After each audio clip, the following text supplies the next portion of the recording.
to number 1 here. It says, suppose that your class took a test and the mean score was 70%. So we have this mu, that little symbol there is the mean equals 70, and then the next little symbol is a sigma. These are Greek letters, and that sigma means the standard deviation.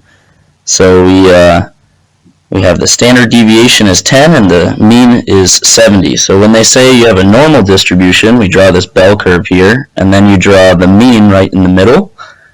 And we have the mean at 70, so I've color-coded that with the purple. And then we have the sigma, or the standard deviation, and that's kind of how far we move in either direction from the mean. So if it's 10, then we can move 10 to the right, and then we can move 10 to the left, and we get values of 10 plus 70 and 70 minus 10. So then you can do one more standard deviation over, and you get to 50, and another you got to move to both sides for standard deviation, so you go over to 90. And then we have this rule. It says we're supposed to use the empirical rule. Well, the empirical rule is basically you just kind of one standard deviation, I guess you could say, one standard deviation away from the mean contains about 60, well not about, it does contain 68% of the data. So we can use that information the empirical rule and go ahead and solve some of these problems here. So one standard deviation is 68% of the data. 2 standard deviations is 95% of the data. So, think about it this way. One standard deviation here, we have 68%, and then that part, including this next part, is right about like 95%. And then going even one more standard deviation would be 99.7%. So if we're looking between 60 for the A, we're looking between people who scored between 60 and 80, then that is one standard deviation away from the mean, because we went 10 on either side. So that's about 68% of the people. Alright. And then let's go ahead and move on to B. So for B, let's see. We'll go ahead and draw that normal distribution again. That's just what it looks like when it's a normal, it's like a bell curve, and the empirical rule only works when it's a normal distribution. So we have to know that for sure. And it says it right there in the question, if the test scores follow an approximately normal distribution. So that's how we know we can use all these rules. So I'm just kind of drawing the bell curve, the normal distribution again. Now, for B, we want to know how many of the students scored between 50 and 70%. Well, between 50 and 70, that's kind of half of what would be 2 standard deviations, right?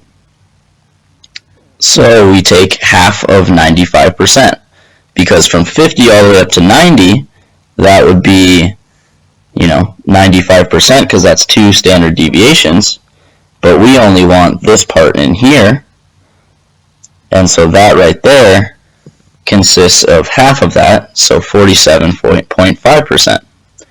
So for C, we want to know between 70 and 80, so again, that's just half of 68%, because it is half of 1 standard deviation. 1 standard deviation would be in here, and we just want to know the stuff that's right in here. And so that's half of that. Okay? So now for D, it says what percentage of the students score above 90%? Well, we look at kind of what's between 50 and 90, and that's 95% of the data. So we know that the rest of this stuff there's 5% left to get us to 100%. So the data that lies kind of in here is 2.5%, because that's half of 5%, because there's 5% total in this and this, and so half of that is 2.5. So above 90 is 2.5%. Hopefully that makes sense. If you have any questions, let me know. We're going to go ahead and move on to number 2. Alright, so number 2 says a population has a mean of 275 and a standard deviation of 21. So we have that mu equals 275, and that little symbol, it looks like a U, is pronounced mu. It's a Greek symbol, and then that sigma kind of looks like an O with a tail. That's 21. That kind of stands for standard deviation. So a z-score is how many standard deviations away from the mean the value in question is. So, you know, if they want to know, let's see, they want to know the z-score for 248. So we want to know how many standard deviations 248 is away from 275. So we want to find the distance between 275 and 248. So we kind of just subtract them there. That will give us the distance between the two. And then we want it in terms of standard deviation, so we go ahead and divide it by 21, because that'll give us it in terms of the standard deviation. So we go ahead and kind of put this into a decimal form, and it comes out to negative 1.095, and so that would be our z-score. And that's how many standard deviations 248 is away from 270. Oh, and I'm sorry, I'm just now noticing a little mistake here. I have a 1 there, and that should be a 5. Okay, so then the difference here would be, let's see, bring that up to, what, negative 27, I think? And go ahead and check me on the math there. But then that changes this number here. And I apologize for that mistake, but good thing we caught it. And that's all stuff you can just go ahead and plug into your calculator. Pretty straightforward. So we're just finding the distance between the value in question, find how far that is away from the mean, and then divide by the standard deviation. And that gives us our z-score. Alright, so for number 3, we're kind of moving backwards from what we did in number 2. In number 2, they had the value for us, and they wanted to know the z-score. Now they have the z-score, and they want to know the value. So before, we put the value in this spot here, and now we don't know that value, so we put an x there, but we know the z-score. So we have to solve for x here, and that will give us the data value that has a z-score of negative 1.6. Alright, so in order to solve, we'll divide by 5. I'm sorry, multiply by 5, excuse me. So we multiply both sides by 5, and that leaves x minus 67 equals negative 8. So we add 67 to both sides, and we get that x equals 59.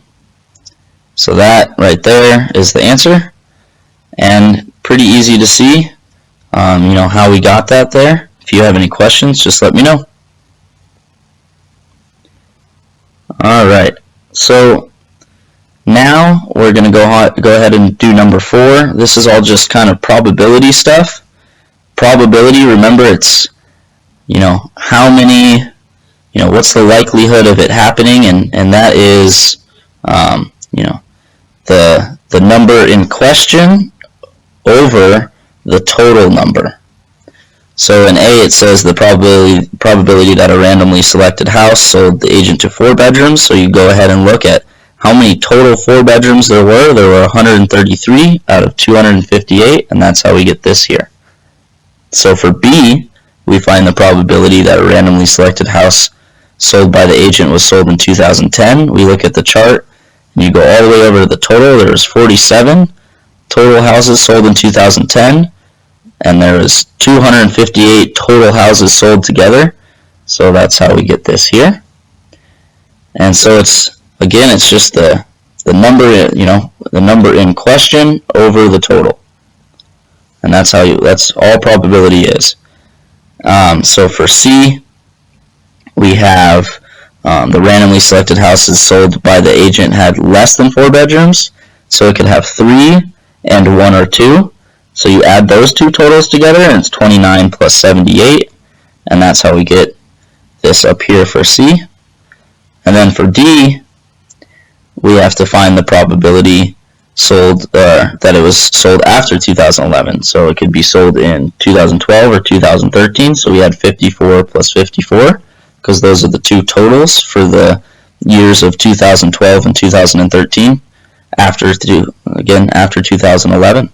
So then we put that over the total number of homes sold, which is, again, 258. And all I'm doing there is dividing. That's how I get this decimal, and then I move the decimal 2 points over to get this percent. And there's a little rounding involved there. All right. So I think that's about it for this one. If you have any questions at all, please let me know.